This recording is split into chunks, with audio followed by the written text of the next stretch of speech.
Hey, what's up guys? Welcome back to Guys That Magic. This is Hunter coming at you with another deck tech video. That is right.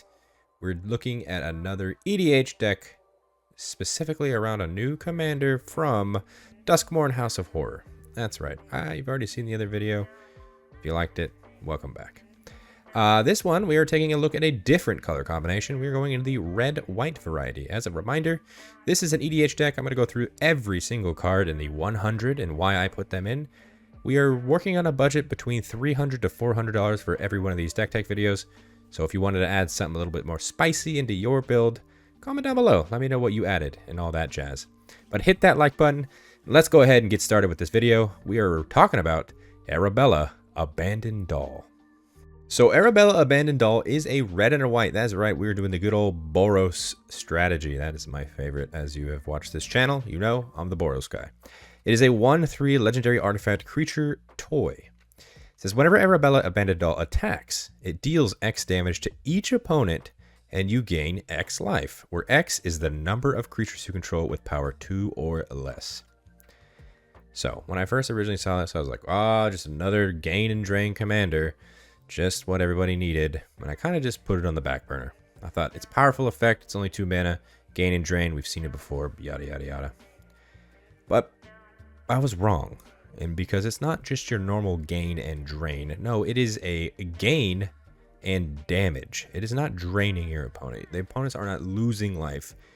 You are doing damage with Arabella. So what does that mean? Well, it means it can get pretty mean on certain equipments if you want to attach this with some things. And let me tell you, I have a token deck. It kind of does the token thing where I want more power, so getting over power 2 is probably where I'm at with that deck. This deck is different. We're going to be running a bunch of small things.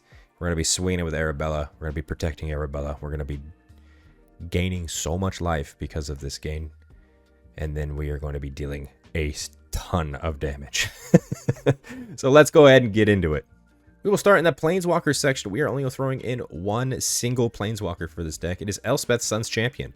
4 and 2 white for a starting loyalty of 4. It's got a +1 that just says put 3 1/1 white soldier creature tokens onto the battlefield. A -3 that says destroy all creatures with power 4 or greater. And a -7 that says you get an emblem with creatures you control get +2/+2 and have flying. So the main two is that plus and that first minus. We don't really care about that emblem because once we get that emblem, most of our stuff's going to be too much, which means Arabella doesn't do their thing anymore. So that +1, making 3 1/1s. You swing it with Arabella with just that. That's 4 damage to everybody. You gain 4 life. Pretty good. Moving on to the creature department, we are starting off with some mana dorks. That's right. These mana dorks are not only great at producing mana to ramp us into the higher costed spells, but being underneath 2 power, they also help our commander. So Gold Mirror and Iron Mirror are the 2 mirrors that produce colors for us. They are both 2 mana. They are both 1/1s. The gold one taps for a white, and the iron one taps for a red. We're also adding in Ornithopter of Paradise for 2 mana for a 0/2. It's got flying, and you can tap it to add 1 mana of any color. Moving on to the creatures that do the card draw thing. We've got Enduring Innocence from this set. It's 1 and 2 white for a 2/1 enchantment creature, Sheep Glimmer. It's got lifelink, and it says whenever 1 or more other creatures you control with power 2 or less enter, draw a card. This ability only triggers once each turn, and when this dies, if it was a creature, return it to the battlefield under its owner's control. It's now an enchantment. So awesome card draw there because all of our creatures are small, so you'll see that theme continuously. And these creatures themselves are small too. So everything that you're seeing is going to be triggering our commander, which is fantastic. Mentor of the Meek is 2 and a white for a 2/2 creature human soldier. It says whenever another creature with power 2 or less enters the battlefield under your control, you may pay 1 if you do draw a card. Welcoming Vampire, 2 and a white for a 2/3 creature vampire, flying. It says whenever 1 or more other creatures with power 2 or less enter the battlefield under your control, draw a card. This ability triggers only once each turn. Moving on to a lot of creatures here. I really cannot emphasize enough that we are going to be doing so much damage. We are going to be a problem on the field, and your commander is going to want to die over and over and over because your opponents don't want to take that much damage. So this package of creatures is going to be your protection package. We are throwing Giver of Runes and Mother of Runes in here, as well as Skrell Defector Might. They kind of all do the same thing. They all cost 1 white mana. Giver of Runes is a 1/2, Mother of Runes is a 1/1, and Skrell is a 1/1. Giver of Runes says you can tap it Another target creature you control gains protection from colorless or the color of your choice until end of turn. Mother says you can tap it. Target creature you control gains protection from the color of your choice until end of turn. And Skrelv, it does have Toxic 1 and it can't block, but it also has that ability. We could pay a white Phyrexian. You can tap it, choose a color, and another target creature you control gain Toxic 1 and Hexproof from that color until end of turn. It can't be blocked by creatures of that color this turn. So all kind of the same thing. We're going to be probably targeting our commander. If we're spot removal is coming after our commander, we just name that color of the spot removal. It's protected. Grand Abolishers, 2 white mana for a 2/2. Creature Human Cleric says during your turn, your opponents can't cast spells or activate abilities of artifacts, creatures, or enchantments. We are just putting a stop to our opponent doing anything on our turn so we can do the cool stuff we want to do. Subira Tilzidi Caravaner is 2 and a red for a 2/3 legendary creature human shaman. It's got haste and it has an ability we can pay 1. Another target creature with power 2 or less can't be blocked this turn, so we can give that to our commander so it can get in when it swings effectively without getting blocked and dying. It has another ability to pay 1 and a red, tap it, discard your hand. Until end of turn, whenever a creature you control with power 2 or less deals combat damage to a player, draw a card. So just extra card draw as well. Selfless Spirit, 1 and a white for a 2/1 creature spirit cleric. It's got flying, and you can sacrifice Selfless Spirit, and creatures you control gain indestructible until end of turn. So that pesky board wipe Selfless Spirit says, I got you. Time to move on to some of the creatures that produce the tokens. We are a token kind of strategy deck. We want as many creatures as possible, so these creatures do that very effectively. Adeline Resplendent Cathar is 1 and 2 white for a star 4 legendary creature human knight. It's got vigilance and it says its power is equal to the number of creatures you control. And whenever you attack, for each opponent, create a 1/1 white human creature token that's tapped and attacking that player or a planeswalker they control. So keep in mind whenever you attack with your commander, if you have multiple attack triggers on the stack that create a bunch of other 1/1s or other creatures, stack them in order of you want your token makers to go off first, so Arabella sees all those tokens and produces as much damage as possible. Anim Pakal, Thousandth Moon, is 1 red white for a 1/2 legendary human soldier. It says whenever you attack with 1 or more non-gnome creatures, put a +1/+1 counter on Anim Pakal. Then create X 1/1 colorless gnome artifact creature tokens that are tapped and attacking, where X is the number of +1/+1 counters on Anim Pakal. It's a really good card here. Charismatic Conqueror, 1 and a white, probably my favorite new token generator in Magic. This card keeps going up in price. Grab a copy while you can. It's a 2/2. It's got vigilance, and it says whenever an artifact or creature enters the battlefield untapped and under an opponent's control, they may tap that permanent. If they don't, you create a 1/1 white vampire creature token with lifelink. So if your opponent's playing Magic and they're casting artifacts and creatures, every time something comes on the field, you say, do you want to have that come in tapped? Most of the time, your opponent's going to say, no, I would like to use my mana rock right now. In which case, you make a 1/1. Handweir Garrison is 2 and a white for a 2/3 creature human soldier. It says whenever it attacks, you put 2 1/1 red human creature tokens onto the battlefield tapped and attacking. You can also meld with the battlements, which you will see later in the video that we actually do have. Siege Gang Lieutenant, 3 and a red for a 2/2 creature goblin. It's got Lieutenant, and it says at the beginning of combat on your turn, if you control your commander, you create 2 1/1 red goblin creature tokens. Those tokens gain haste until end of turn. You can also pay 2, sacrifice a goblin. Siege Gang Lieutenant deals 1 damage to any target. Loyal Apprentice, 1 and a red for a 2/1 creature human artificer. It's got haste, and it also has Lieutenant. It says at the beginning of your combat on your turn, if you control your commander, create a 1/1 colorless Thopter artifact creature token with flying. That token gains haste until end of turn. So these two are really good here just because, you know, our commander costs very cheap, only 2 mana, so we are going to be casting this pretty frequently. It's a great casting cost that our commander for 2. Speaking of 2 mana, Sky Knight Vanguard is also just a red and a white for a 1/2 creature human knight. It's got flying, and it says whenever it attacks, you create a 1/1 white soldier creature token that's tapped and attacking. We're going to be producing a lot of creatures in this deck, so let's take advantage by dealing even more damage to just our commander. Molten Gatekeeper is 2 and a red for a 2/3 artifact creature golem. It says whenever another creature enters the battlefield under your control, Molten Gatekeeper deals 1 damage to each opponent. It also has an unearth of 1 red mana. Agate Instigator is 1 and a red for a 1/3 creature lizard rogue. It's got offspring of 1 and a red, which means if you do pay that, it comes in as a copy of itself, except it is just a 1/1. And it says, whenever another creature you control enters, this creature deals 1 damage to each opponent. Purphoros, God of the Forge, is 3 and a red for a 6/5 legendary enchantment creature god. It's got indestructible. It says as long as your devotion to red is less than 5. Purphoros is not a creature. And whenever another creature enters the battlefield under your control, Purphoros deals 2 damage to each opponent. It also has an ability to pay 2 and a red. Creatures you control get +1/+0 until end of turn, if we really needed that. And the final card that kind of just does extra damage for our deck here is Razorkin Needlehead. It is just 2 red mana for a 2/2 creature human assassin. It has first strike during our turn, and it says whenever an opponent draws a card, Razorkin Needlehead deals 1 damage to them. So this is just kind of annoying. And we just sit this on the field, and every time our opponent draws a card, we just beak. You would take a damage. It also helps because it's only 2 power, which helps our commander. Moving on to the final 3 creatures in our deck. These creatures just help the deck even more. Delny Streetwise Lookout, 2 and a white. Probably, I would say, the MVP of this deck besides our commander. It is a 2/2 legendary creature human scout, and it says creatures you control with power 2 or less can't be blocked by creatures with power 3 or greater. And if an ability of a creature you control with power 2 or less triggers, that ability triggers an additional time. So what's better than one of our commander's triggers? 2 of them. Mondrak Glory Dominus is in here as well. It is 2 and 2 white for a 4/4 legendary creature Phyrexian Horror. It says if 1 or more tokens would be created under your control, twice that many tokens are created instead. Has another ability, you can pay 1 and 2 Phyrexian, sacrifice 2 other artifacts and or creatures, and put an indestructible counter on Mondrak.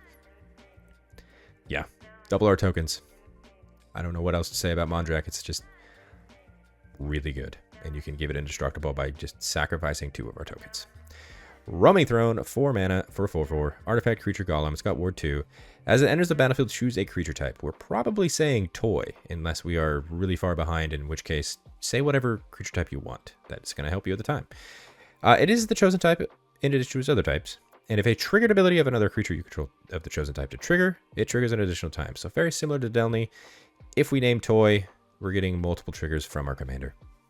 Moving on to the sorcery department of our deck, we are starting with some board wipes. That's right, I am throwing in 3 board wipes into this deck. We are throwing in good old-fashioned Blasphemous Act. It's 8 and a red, but it'll never cost that because this spell costs 1 less to cast for each creature on the battlefield. It'll deal 13 damage to each creature. Blasphemous Act, any red deck, this whoops, uh-oh button. Dusk and Dawn also going in this deck. Dusk is 2 and 2 white. That says destroy all creatures with power 3 or greater. So all of our little things survive. Dawn is 3 and 2 white. It does have the Aftermath, which means you can cast it from your graveyard. It says return all creature cards with power 2 or less from your graveyard to your hand. So if something happened to our creatures where we want them back, play the Dawn part, get them back. And my favorite kind of board wipe in whenever I'm playing a token strategy is White Sun's Twilight. It's my favorite since it's been printed. It's X and 2 white. Sorcery, you gain X life. You create X 1/1 colorless Phyrexian Might artifact creature tokens with Toxic 1, and this creature can't block. And if X is 5 or more, destroy all other creatures.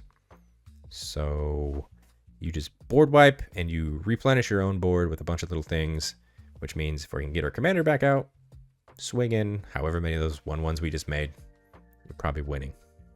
Moving on to the token makers of sorcery department, we had Hop to It, 2 and a white, sorcery, create 3 1/1 white rabbit creature tokens. Increasing devotion is 3 and 2 white for sorcery that says create 5 1/1 white human creature tokens. If this spell was cast from a graveyard, create 10 of those tokens instead. It's got a flashback of 7 and 2 white. Song of Totentans is X and a red. It says create X 1/1 black rat creature tokens with creature can't block, and creatures you control gain haste until end of turn. I love the flexibility there of just giving things haste if we really need it in a pinch. If we didn't need all those kind of black rat creatures, you could just pay a red and just give everything haste. Storm Herd. This is what we're using all the mana for, right? It's 8 and 2 white for a sorcery. You create X 1/1 white Pegasus creature tokens with flying, where X is your life total. If we've been doing the gaining life thing with our commander quite often, we might have a higher life total than our starting life total. Let's just pretend we're at 50 life. Play this for 10 mana and make 50 1/1 white Pegasus creatures. Swing with your commander, and I think that's just game. You win. Shram's Expertise is 2 and 2 white for a sorcery that says create 3 1/1 colorless servo artifact creature tokens. It also says you may cast a card with converted mana cost 3 or less from your hand without paying its mana cost. So just 2 spells in 1. Season of the Burrow, 3 and 2 white for a sorcery. You can choose 5 paws worth of modes. You may choose the same mode more than once. For 1 paw, you can create a 1/1 white rabbit creature token. For 2 paws, you can exile target non-land permanent. Its controller draws a card. And for 3 paws, you can return target permanent card with mana value 3 or less from your graveyard to the battlefield with an indestructible counter on it. The flexibility of Season of the Burrow is really good here. We love the ability to go ahead and make a whole bunch of 1/1s if we needed that. We can get rid of our pesky things that our opponents have if we needed to do the 2 paws thing, or if we really, really wanted something back from our graveyard, bring it back with an indestructible counter for that 3 paws. Let's move on to the instant department. We will start with some removal. That's right, we got a good old-fashioned Path of Exile and Swords to Plowshares in the deck. Both 1 white mana, both exile target creature. The old Path gives them a basic land, and the Swords lets them gain life equal to the power of the creature getting rid of. Chaos Warp, 2 and a red for an instant. The owner of target permanent shuffles it into the library, then reveals the top card of their library. If it's a permanent card, they put it onto the battlefield. And Stroke of Midnight. That is right. That is 2 and a white. Once again, it's an instant. You destroy target non-land permanent. Its controller creates a 1/1 white human creature token. Felt it was appropriate to keep it on theme with the little 1/1s. Speaking of making 1/1s, let's go ahead and move on to the token generation instance. That's right. We have Call the Coppercoats, 2 and a white. It's got Strive, which means this spell costs 1 and a white more to cast for each target beyond the first. Choose any number of target opponents. Create X 1/1 white human soldier creature tokens, where X is the number of creatures those opponents control. You've got Grand Crescendo, X and 2 white for an instant. Create X 1/1 green and white citizen creature tokens. Creatures you control gain indestructible until end of turn. And Secure the Wastes, X and a white. Put X 1/1 white warrior creature tokens onto the battlefield. Our last instants are a bit of protection here, so Flawless Maneuver, 2 and a white instant. If you control a commander, you may cast this spell without paying its mana cost. Creatures you control gain indestructible until end of turn, and of course, good old-fashioned Teferi's Protection. 2 and a white instant. Until your next turn, your life total can't change, and you gain protection from everything. All permanents you control phase out. Exile Teferi's Protection.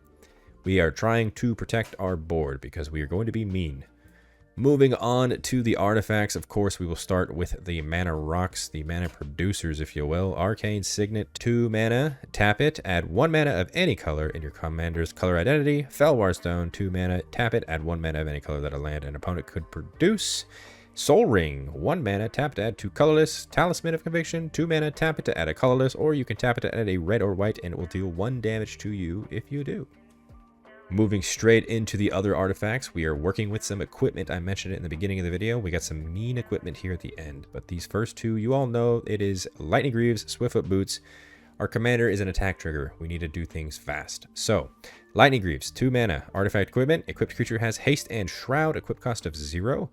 Swiftfoot Boots, 2 mana. Equipped creature has hexproof and haste, equip cost of 1. Now the other fun equipments.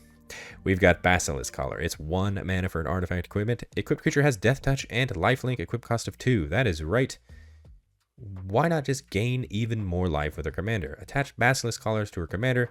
All the damage we are doing to each opponent, we are gaining all of that life on top of the other life we're gaining with our commander. Just all the life, please. And this final equipment is probably the meanest equipment that you could throw in this deck. And if you don't like this, please take it out. But I felt like it was too good not to throw in this deck, and it's kind of an alternate win con within itself. Grafted Exoskeleton is 4 generic mana for an equipment. It says equipped creature gets +2/+2 and has Infect. That's right. So it also says whenever it becomes unattached to a permanent, sacrifice that permanent. We're not going to unattach it. It's got an equip cost of 2. So we attach this to our commander. We've got a minimum of, I don't know, 5 creatures on the field that are all power 2 or less. We swing with our commander with Grafted Exoskeleton. We're dealing 5 poison counters to all of our opponents. They're halfway dead. Poison is so mean, and let me tell you, attaching this to our commander makes the game fast.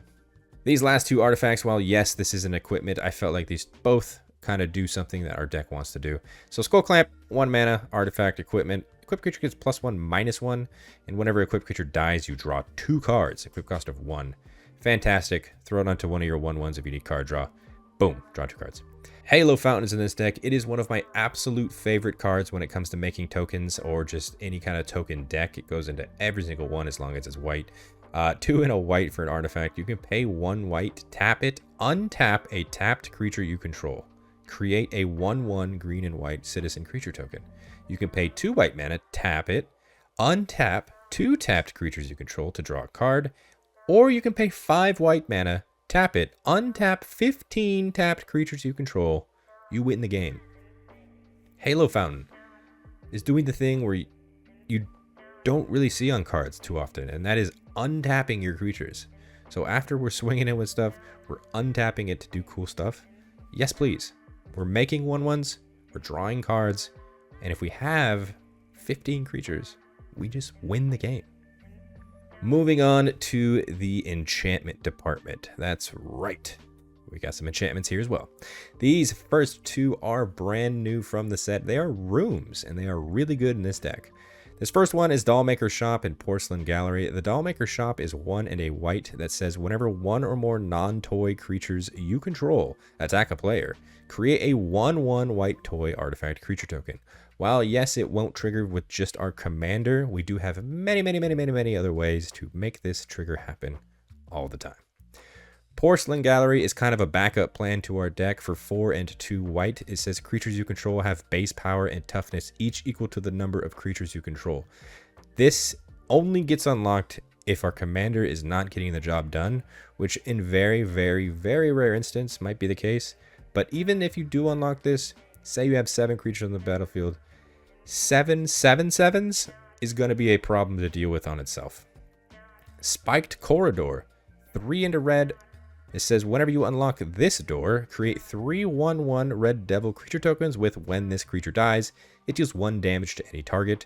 And Torture Pit, also 3 and a red. It says if a source you control would deal non-combat damage to an opponent, it deals that much damage +2 instead. So like we needed it, we're just doing more damage. So any of our kind of impact tremor effect, whenever a creature enters, it deals 1 damage. Well, now it's doing 3 damage. Or our commander, for instance. However many creatures, add 2. Moving on to some token makers in the enchantment department, we got Felidar Retreat, 3 and a white for an enchantment that's got landfall. So whenever a land enters the battlefield under your control, choose 1. You can create a 2/2 white cat beast creature token, or you can put a +1/+1 counter on each creature you control. Those creatures gain vigilance till the end of turn. We're probably going to just keep making cats here, because if we get our creatures too high, then obviously they can't trigger our commander anymore. Rabble Rousing, similar to the Halo Fountain, came from the same set. I love this card as well. 4 and a white for an enchantment with Hideaway 5, so find something, pitch it under here. Whenever you attack with 1 or more creatures, you create that many 1/1 white and green citizen creature tokens. Then if you control 10 or more creatures, you may play the exiled card without paying its mana cost. Rabble Rousing is so good. Swinging with 5 1/1s, they just replenish themselves. You make 5 1/1s. Here's some enchantments that kind of protect our commander slash just us in general. Break Through the Line is a really cool enchantment here. It's 1 and a red. Has an ability you could just pay 1 red. Target creature with power 2 or less gains haste until end of turn, and it can't be blocked this turn. This is a really good card the turn we play our commander, because we can give it haste and then it can't die from being blocked. It's so good. Ghostly Prison just kind of protects us and says, hey, we're doing our own thing. Don't do anything to us. It's 2 and a white. It says creatures can't attack you unless their controller pays 2 for each creature they control that's attacking you. Yeah, so pump the brakes there, buddy. Reconnaissance, 1 and a white. You can pay 0, so just do this for free. Remove target attacking creature you control from combat and untap it. So our commander swings in to a board that's terrifying. We just need the attack trigger. We just go ahead and say, not going to actually swing in with it. We're just going to get that trigger. Thanks. And finally, the last two enchantments we are throwing in here just does that little extra damage that we want to do. Impact Tremors, I kind of mentioned it before. We do in that effect with some other creatures. I might as well just put it in here, right? 1 and a red enchantment. Whenever a creature enters the battlefield under your control, it deals 1 damage to each opponent.